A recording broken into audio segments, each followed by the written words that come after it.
शांताकारं भुजंगशयनं पद्मनाभं सुरेशं विश्वाधारं गगनसदृशं मेघवर्णं शुभांगं लक्ष्मीकान्तं कमलनयनं योगिभिध्यानगम्यं वंदे विष्णुभवभयहरं सर्वलोकैकनाथं।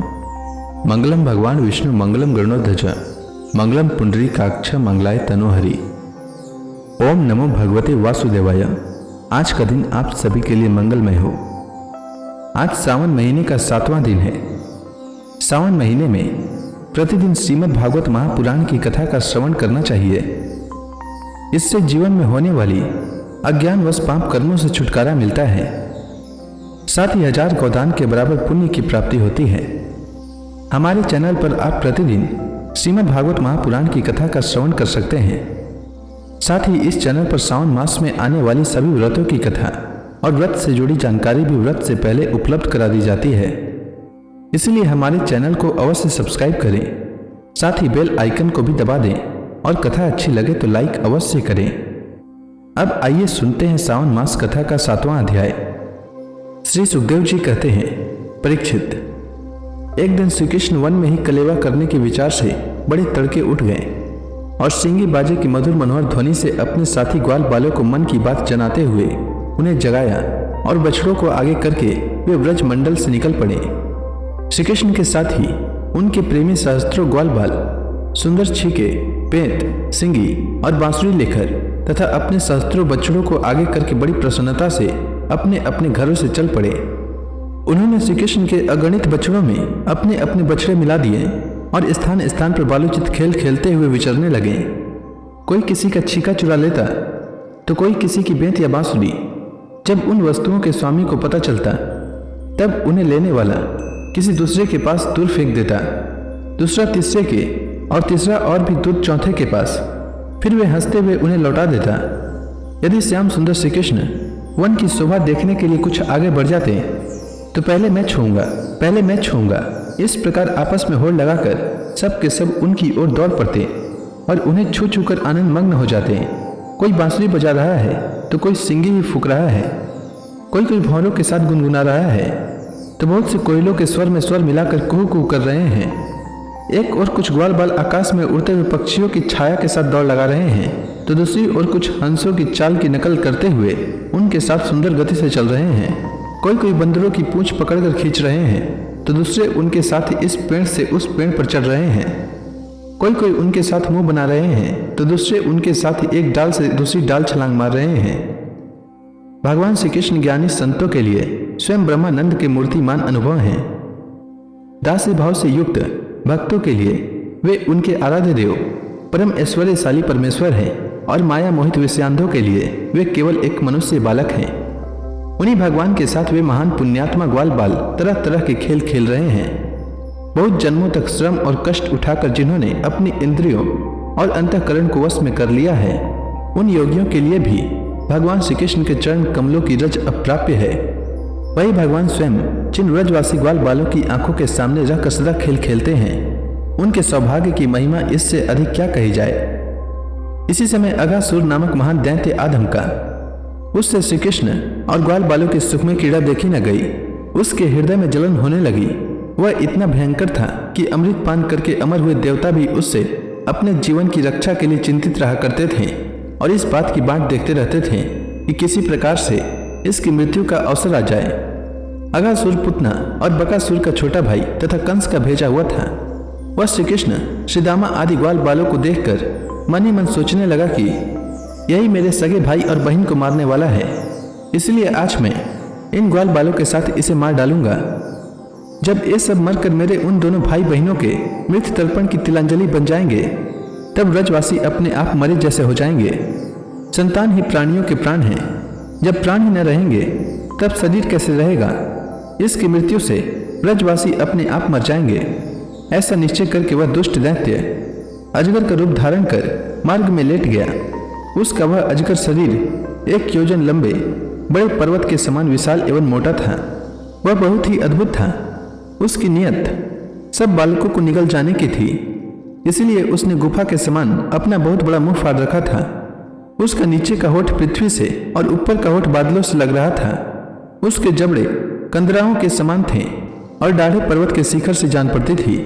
मुंह के भीतर घोर अंधकार था। जीभ एक चौड़ी लाल सड़क सी दिखती थी। सांस आंधी के समान थी और आंखें दावा नल के समान ढक रही थी। अघासुर का ऐसा रूप देखकर बालकों ने समझा कि यह भी वृंदावन की कोई शोभा है। वे कौतुकवश खेल ही खेल में उत्प्रेक्षा करने लगे कि यह मानो अजगर का खुला हुआ मुंह है। कोई कहता, मित्रों भला बताओ तो, यह तो हमारे सामने कोई जीव सा बैठा है। यह हमें निगलने के लिए खुले हुए किसी अजगर के मुंह जैसा नहीं है। दूसरे ने कहा, सचमुच सूर्य की किरणें पड़ने से ये जो बादल लाल लाल हो गए हैं वे ऐसे मालूम होते हैं मानो ठीक ठीक इसका ऊपरी होठ ही हो, और उन्हीं बादलों की परछाई से यह जो नीचे की भूमि कुछ लाल लाल दिख रही है वही इसका नीचे का होठ जान पड़ता है। तीसरे ग्वाल बालक ने कहा, हाँ सच तो है, देखो तो सही, क्या ये दाईं और बाईं ओर की गिरी कंदराएं अजगर के जबड़ों की होड़ नहीं करती, और ये ऊंची ऊंची शिखर पंक्तियां तो साफ साफ इसकी डाढ़ें मालूम पड़ती है। तभी उन्हीं में से एक ने कहा, यदि हम लोग इसके मुंह में घुस जाएं तो क्या यह हमें निगल जाएगा? अजी, यह क्या निकलेगा? कहीं ऐसा करने की ठिठाई की तो एक क्षण में यह भी बकासुर के समान नष्ट हो जाएगा। हमारा यह कन्हैया इसको छोड़ेगा थोड़े ही। इस प्रकार कहते हुए वे ग्वाल बाल बकासुर को मारने वाले श्री कृष्ण का सुंदर मुख देखते और ताली पीट पीट कर हंसते हुए अघासुर के मुंह में घुस गए। उन अनजान बच्चों की आपस में कही हुई भ्रमपूर्ण बातें सुनकर भगवान श्री कृष्ण ने सोचा कि अरे, इन्हें तो सच्चा सर्प भी झूठा प्रतीत होता है। परीक्षित, भगवान श्री कृष्ण जान गए कि यह राक्षस है, भला उनसे क्या छिपा रहता। वे तो समस्त प्राणियों के हृदय में ही निवास करते हैं। अब उन्होंने यह निश्चय किया कि अपने सखा ग्वाल बालों को उसके मुंह में जाने से बचा लें। भगवान इस प्रकार सोच ही रहे थे कि सब के सब ग्वाल बाल बछड़ों के साथ उस असुर के पेट में चले गए, परंतु अघासुर ने अभी उन्हें निगला नहीं। इसका कारण यह था कि अघासुर अपने भाई बकासुर और बहन पुतना के वध की याद करके इस बात की बाट देख रहा था कि उनको मारने वाले श्री कृष्ण मुंह में आ जाएं, तब सबको एक साथ ही निगल जाऊंगा। भगवान श्री कृष्ण सबको अभय देने वाले हैं। जब उन्होंने देखा कि ये बेचारे ग्वाल बाल, जिनका एकमात्र रक्षक मैं ही हूं, मेरे हाथ से निकल गए और जैसे कोई तिनका उड़कर आग में गिर पड़े, वैसे ही अपने आप मृत्यु रूप अघासुर की जठराग्नि के ग्रास बन गए। तब देव की इस विचित्र लीला पर भगवान को बड़ा विस्मय हुआ और उनका हृदय दया से द्रवित हो गया। वे सोचने लगे कि अब मुझे क्या करना चाहिए। ऐसा कौन सा उपाय है जिससे उस दुष्ट की मृत्यु भी हो जाए और इन संत स्वभाव भोले भाले बालकों की हत्या भी न हो। ये दोनों काम कैसे हो सकते हैं? परीक्षित, भगवान श्री कृष्ण भूत भविष्य और वर्तमान सबको प्रत्यक्ष देखते रहते हैं। उनके लिए यह उपाय जानना कोई कठिन न था। वे अपना कर्तव्य निश्चय करके स्वयं उसके मुंह में घुस गए। उस समय बादलों में छिपे हुए देवता भयवश हाय हाय पुकार उठे और अघासुर के हितैषी कंस आदि राक्षस हर्ष प्रकट करने लगे।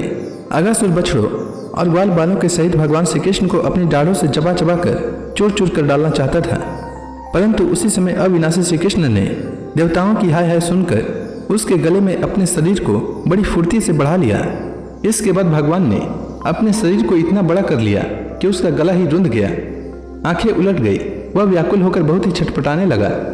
सांस रोककर सारे शरीर में भर गई और अंत में उसके प्राण पखेरु उड़ गए। उसी समय भगवान श्री कृष्ण ने अपनी अमृतमय दृष्टि से मरे हुए बछड़ों और ग्वाल बालों को जिला दिया और उन सबको साथ लेकर वे अघासुर के मुंह से बाहर निकल गए। उस समय देवताओं ने फूल बरसाकर, अप्सराओं ने नाचकर, गंधर्वों ने गाकर, विद्याधरों ने बाजे बजाकर, ब्राह्मणों ने स्तुति पाठ कर और पार्षदों ने जय जयकार के नारे लगाकर बड़े आनंद से भगवान श्री कृष्ण का अभिनंदन किया, क्योंकि भगवान श्री कृष्ण ने अघासुर को मारकर उन सब का बड़ा काम किया था। परीक्षित, जब वृंदावन में अजगर का वह चाम सूख गया, तब वह व्रजवासियों के लिए बहुत दिनों तक खेलने की एक अद्भुत गुफा सी बन गई। अपने ग्वाल बालों को मृत्यु के मुख से बचाया था और अघासुर को मोक्ष दान किया था। वह लीला भगवान ने अपनी कुमार अवस्था में अर्थात 5वें वर्ष में ही की थी। ग्वाल बालों ने उसे उसी समय देखा भी था, परंतु 6ठे वर्ष में अत्यंत आश्चर्यचकित होकर ब्रज में उसका वर्णन किया। अघासुर मूर्तिमान पाप ही था, परंतु यह कोई आश्चर्य की बात नहीं है, क्योंकि मनुष्य बालक की लीला रचने वाले वही परम पुरुष परमात्मा हैं, जो व्यक्त अव्यक्त और कार्य कारण रूप समस्त जगत के एकमात्र विधाता हैं। भगवान श्री कृष्ण के किसी एक अंग की भाव निर्मित प्रतिमा यदि ध्यान के द्वारा एक बार भी हृदय में बैठा ली जाए तो वह सालोक्य, सामीप्य आदि गति का दान करती है जो भगवान के बड़े बड़े भक्तों को मिलती है। भगवान आत्मानंद के नित्य साक्षात्कार स्वरूप हैं। माया उनके पास तक नहीं फटक पाती।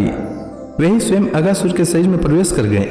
क्या अब भी उसकी सदगति के विषय में कोई संदेह है? सूत जी कहते हैं, सौनक आदि ऋषियों, यदुवंश शिरोमणि भगवान श्री कृष्ण ने ही राजा परीक्षित को जीवन दान दिया था।